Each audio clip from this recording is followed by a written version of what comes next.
kawan-kawan, berjumpa kembali dengan saya Minan LK Elektronik Kendangan. Di kesempatan kali ini saya akan memberikan sebuah informasi kepada teman-teman, yaitu mengenai kondensor, cara kerja dan fungsinya.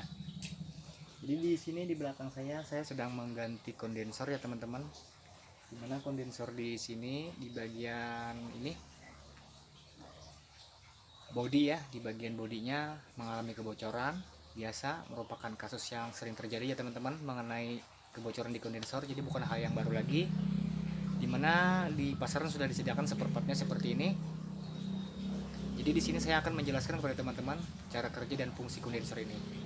Oke teman-teman, disimak ya videonya. Oke teman-teman, di depan kita ini adalah penampakan sebuah kulkas ya, dimana di sini terdiri dari kompresor, kemudian filter, kemudian kapiler, terus kondensor. Jadi apabila disatukan seperti itu, namanya akan menjadi sistem kulkas ya teman-teman. Jadi bukan lagi komponen kulkas, kalau sudah disatukan seperti ini maka disebut dengan sistem kulkas. Oke, pembahasan kita yaitu mengenai masalah kondensor, cara kerja dan fungsinya. Sekarang saya akan jelaskan dulu untuk fungsinya. Fungsi kondensor di sini adalah proses untuk mendinginkan refrigeran atau proses pengkondisian atau proses perubahan ya teman-teman. Jadi dia mengkondisikan refrigeran yang awalnya panas kemudian dibuang keluar, ditebar keluar untuk suhu panasnya. Jadi disebut juga dengan proses kondensasi atau proses pendinginan. Namun untuk lebih mudahnya pemahaman kita masalah pembahasan ini akan saya jelaskan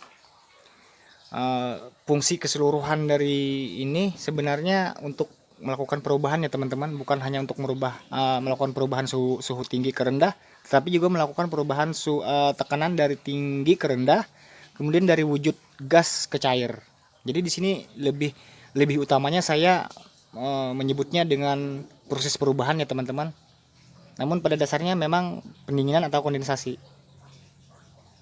Karena apabila refrigeran itu bersuhu tinggi, apabila sudah didinginkan, secara otomatis dia akan berubah semuanya teman-teman. Akan berubah semuanya. Karena pada saat refrigeran itu dalam kondisi panas atau suhu tinggi, secara otomatis wujudnya akan berubah menjadi gas ya teman-teman, dan tekanannya pun akan tinggi. Setelah melakukan proses kondensasi di kondensor ini, proses pendinginan di kondensor ini, maka perubahannya akan total ya teman-teman. Mulai dari wujudnya dari gas akan berubah menjadi cair, kemudian dari tekanan tinggi ke tekanan rendah, kemudian dari suhunya tinggi ke suhu yang rendah. Jadi di sini untuk fungsinya untuk proses pendinginan atau menyerap atau melakukan perubahan ya teman-teman. Cara kerjanya seperti ini ya teman-teman. Dimana di sini kompresor akan mengkompresikan freon, dimana freon di sini akan dikompresikan menjadi suhu tinggi, bertekanan tinggi, kemudian berwujud gas. Setelah melewati kondensor, maka dia akan melakukan proses kondensasi atau pendinginan. Jadi inti utamanya adalah untuk meningkatkan suhu ya teman-teman. Setelah suhu dingin, secara otomatis tekanan juga akan turun. Kemudian wujud juga akan berubah.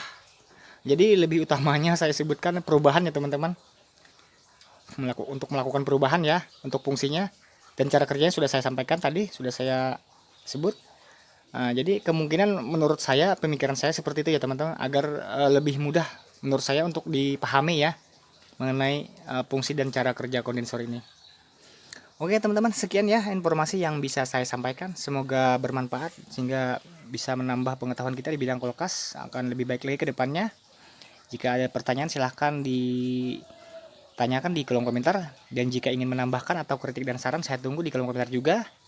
Oke teman-teman, sampai berjumpa kembali di video berikutnya. Salam Minan LK, Service Kulkas Kandangan. Bye bye.